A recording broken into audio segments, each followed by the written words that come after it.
Today I'll be reviewing One Piece episode 815 and 816. So these last two episodes were great. I'm sorry I couldn't do this last week. I was kind of busy all week. I might be busy next week too, but we'll just wait and see. So episode 815. This episode and the next episode go pretty great together, so I'm actually glad I did a double review.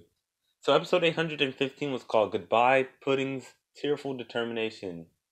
So this episode starts off with Pudding saying that Sanji. Well, it starts off with the last one ending, saying that Pudding saying that Sanji proposed to her, but she thinks that Sanji's just acting and that she's only been causing people trouble. But I'm pretty sure Sanji's actually happy. So then she whispers something to Luffy and Nami, causing them to freak out. Like Luffy looks shocked. Like I haven't seen him with a face like that in quite some time since like maybe that Sanji betrayed them. I guess he hasn't been that surprised in so long, and Nami just starts crying. So it seems, and the fact that she says she isn't gonna get married with him makes it seems like she might run away like what Lola did, and if she does, they'll all hate her and try to kill her. Not to mention she's nearby and they'll know where she is, so it'll basically be suicide, and that I guess that would give them a reason to be that freaked out. But until we know what they say, it's gonna remain a mystery. I thought they were gonna say it this episode, but I guess not. So we also find out that Judge is planning on making Pudding live with them as soon as they marry, as soon as she marries Sanji, to basically hold her as a hostage because he doesn't know what Big Mom will demand once they're already married. And Sanji's brothers are happy because they get to beat him up and live with him again. And they also say that they're not worried about Sanji going to live with them because even if they kill Sanji, they wouldn't really care. I really don't like Sanji's brothers at all. Like, I don't see them coming around being good at all anytime soon. We also find, well, Sanji also finds out that Luffy and Nami are being held captive. He also finds out that Smoothie is after Brook and Pedro, but he's not really worried about Pedro because he probably doesn't know that Pedro's with them. So he just asks to stop hearing it and says that he'll just go make dinner for them instead. So Sanji is like he's been stressed out for like since he's first. I'm pretty sure the moment they mentioned his family's last name, he's been stressed from then till now. Even though he seems like he's happy now, we just know that he's stressed. We also see Chopper and Carrot who are taking out Lee and her men, and they also capture Diesel to like basically use him. Meanwhile, Brook defeats a bunch of Big Mom's chessmen and then take on the rest of her army. And I love the attacks he was using. I remember this one guy was shooting him from behind and in front, and Brook was just dodging it without even looking. I was like, does Brook have hockey now? It'd be pretty cool if he does. I feel like all of the Straw Hats should have developed some form of hockey before coming to the New World. Some people are speculating Nami has some type of form of hockey because she's able to like predict the weather and stuff, but she's been able to do that from like the beginning of One Piece. So maybe Oda's been foreshadowing that she has some type of secret power or something.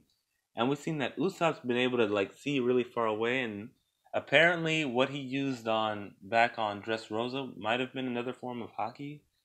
And if it was, that means the only Straw Hats who don't have who haven't really shown any signs of having hockey yet are Robin, Chopper, and Frankie. So it'll be. I wonder if we'll eventually see that. Anyways, then Big Mom gets outside of the door where Brook is, and she just crushes the door with one hand, one touch, literally, and then sees Brook. After that, we see Reiju, and she got shot by someone. When I first saw this in the episode, I was like, "What is that? Is that really the end of her?" But later, we find out that she got shot in the leg, so I'm guessing she might have jumped to dodge it. I don't think they'd really, or Oda would kill her off before we got to see her actually do anything or see the powers of the Wind Smokes, I would say. But then again, we did see her save Luffy with her poison power. And despite the fact that I don't really like any of the Wind Smokes, aside from maybe Reiju and Sanji, of course, I still want to see all of them fight at their full power at some point in the series. So after that, we see Pedro, who's cornered in the courtyard, and he has to fight Tamago. And we find out at that point that she took 50 years of his life the last time he was on Whole Cake Island, and at that time he lost his eye. And then the episode ends with Luffy trying to come up with some plan. So this episode was great. It was really good to see Brook in action again. I really can't remember the last time I've seen Brook look this cool.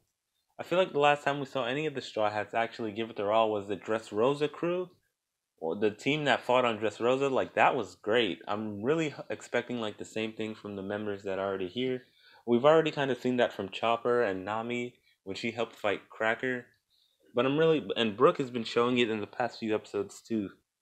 And the fact that it looks like he's actually going to be taking on Big Mom is definitely gonna like further. I'm guessing people are gonna be like Brook more than they did before. So yeah, this episode was great. The art and animation have been great too. For this whole arc, since the Luffy versus Sanji fight, they've been going at an all right pacing, I guess, and the art and animation have been really good. There haven't really been any off models that I've noticed lately. So I'd give this episode a 9 out of 10. So the next episode, episode 816, The History of the Left Eye, Pedro versus Baron Tamago. This episode was as good as the last one and gave us more information on Pedro's past. So it starts off with Chopper making his way through the mirror world, riding on Diesel, to look for a way to get Sanji and find their way into the Whole Cake Chateau. And apparently they have to hold Broly to get through the mirrors, so they're just dragging her along too. Then we see Luffy, who's trying to break his hand off to like get to escape the book world, and it's not working because whatever is written in ink, I guess, is gonna be set in stone. It would really suck if Luffy broke his hands. I don't think he was thinking that through, because nearly all of Luffy's greatest attacks, his finishing moves are punches. So what would he use? It wouldn't be as cool to see him do like a Gum Gum stamp to someone.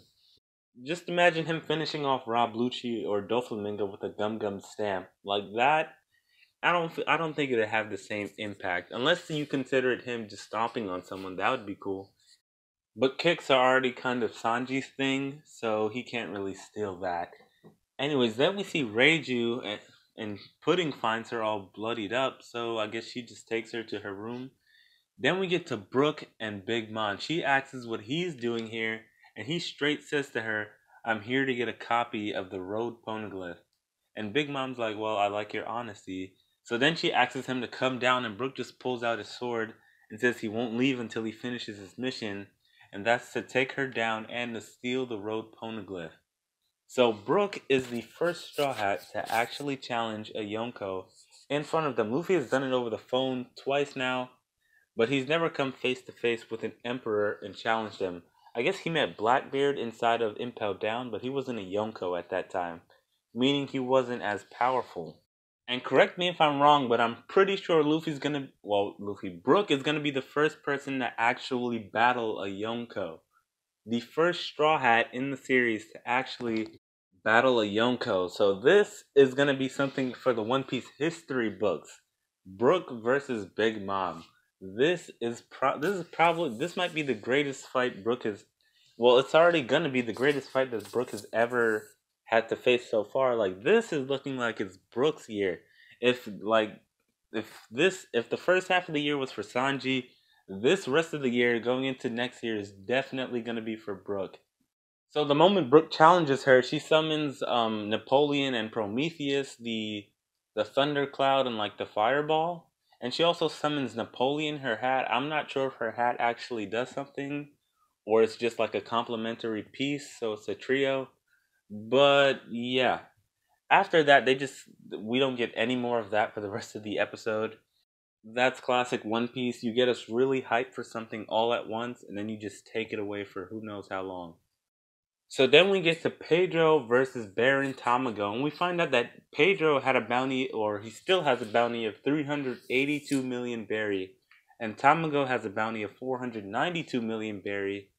So 382 million berry is stronger, or is a higher bounty than most of the Straw Hats, even stronger than Zoro.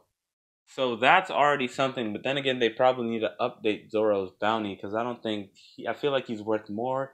In my opinion, I feel like Zoro should have a higher bounty. But anyways, Zoro isn't here sadly. So as soon as the battle starts, we find out that Tamago has pants that are resistant to the Minx Electro, and I wasn't really expecting Tamago to fight using his legs like he did. I don't know what I was expecting, but I wasn't expecting him to spin around like some type of Beyblade. and use his legs like that. I also wasn't expecting Pedro to kind of fly with his tail either, like Tails from Sonic. So I'm pretty sure that's just Oda having fun drawing this. And during the fight, we get a flashback of Pedro's old crew member Zeppo, who instantly reminded me of Beppo from Law's crew, and they're also both Minks. It'd be funny if that was his dad and he became a pirate because of his dad, but I don't think Oda's that predictable. Anyways, then we find out that the Nox pirates, well, Pedro and his crew member Zeppo tried to invade Whole Cake like Chateau, and then Peckham's finds them, and then they try to get into their treasure repository to get the road poneglyph, and that's when Pedro first meets Tamago, and they fought, and he cut out his eye, and then Big Ma appears, and she makes him, well, Zeppo spin the roulette and takes 100 years of Zeppo's life, but he didn't have all 100, so she was going to take 70 from Pedro. But since Peckham's begged for his life, she took away 10, making it 60. And then Pedro took out his own eye because he didn't want to die, because he said the dawn of the world is coming soon, which is something Cat Viper said to him. So if he believes this so much that he took out his eye for a chance to see it, it's gotta be coming, especially since, like Cat Viper said it, not to mention, you don't take out your eye and risk your life in front of a Yonko for a whim. Like, he has to believe this is coming, or he wouldn't have done this at all. So, Big Mom did take away 10 years, turning it to 50. So, she took 50 years of his life that day and spared him. So, Tamago asks why he would come back to this nightmarish island, and he says that he came back because the Minks, or Zoe, the people of Zoe, owe the Straw Hats for what they did against Jack. He also says that the dawn of the world is coming soon and that the Straw Hats will surpass the Big Mom Pirates. That scene was so hype, and then he follows it by saying he'll spend the short remainder of his life helping the Straw Hat Pirates. So, if you didn't like Pedro for some reason before, I really doubt anyone would hate Pedro for any reason. But Pedro is feeling like he needs to be a Straw Hat, even though he won't live long, and we don't know exactly how long he has left, since she took 50 years from him, and we don't know how old he is, or the average lifetime for a mink, or anything like that. Aside from that, all of that, Pedro is great. And now that we've gotten his backstory and the reason why he's helping the Straw Hats, it just makes him even more of an interesting character. So I really can't wait to see what Pedro and Brook are going to do for the remainder of the arc. I also want to know how Luffy's going to even escape from where he is in Whole Cake, like, Chateau. Like, I don't see him getting out in any type of way. Because Pedro and Brook are preoccupied. Unless Chopper and Carrot somehow get to him. And even then, they have to beat that one marshmallow-looking guy. And if he's a Logia, well, I doubt a marshmallow guy would be a Logia. But if he is, Chopper can't really touch him. Something else I want to mention briefly is the dawn of the world that Cat Viper spoke of. I, I'm thinking since dawn starts with D, and people have been assuming that the D in Monkey D, or the middle, when people have D as their initial, it'll rather stand for dragon or demon.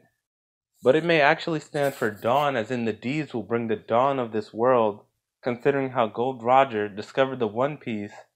And I remember when Roger was talking to One Piece, we got a brief flashback after Marine Ford, and Whitebeard asks what the D's stand for, and then he also brings up how Teach isn't the one that Roger was going to be waiting for, and I'm guessing that would also mean that Blackbeard isn't going to bring the dawn of the world.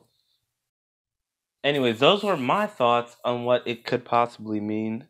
But let me know what you guys thought of that and this episode in the comment section below. Thanks for watching, and bye.